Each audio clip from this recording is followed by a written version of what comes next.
Okay, this video is for the people who want centrist candidates. Okay, say you have a candidate here, candidate A, and this is their opinions. I'm going to explain this with vectors. This is their opinions, like this, and like this. That's candidate A. And now let's say you have candidate B. I grab a red marker. Candidate B, like this, and this is their opinions. Okay, now a vector is just a direction with a scale, right? So this is candidate B. Okay, this is the centrist candidate.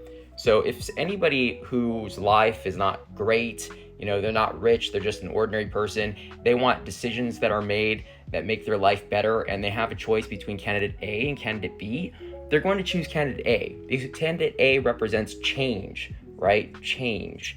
And this is what people want to make their lives better. They want somebody to come and fix their problems because their own personal lives aren't that well. They see problems in the government. They see all these things.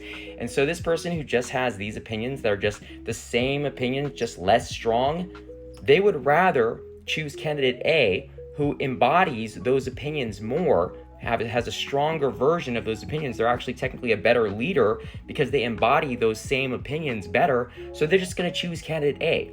So like the centrist, the liberal centrist candidates say, oh yeah, we're gonna get people from the Trump supporters are gonna come support us because we're less. No, they're just gonna pick the person who embodies their opinions better.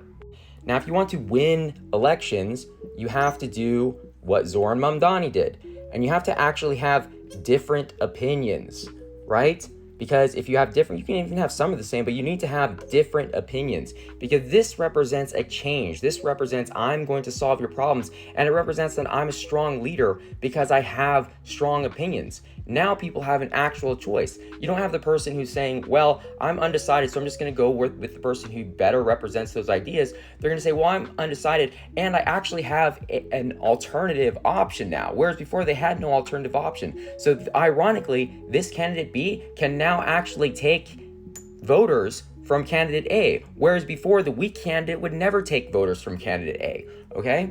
Not only that, but strong opinion indicates strong leadership qualities, and people want strong leaders. They want strong change, and they want strong leaders. They want someone to say they're going to make their lives better. They want someone who's going to try things to make their lives better because their lives suck, and they want strong leaders.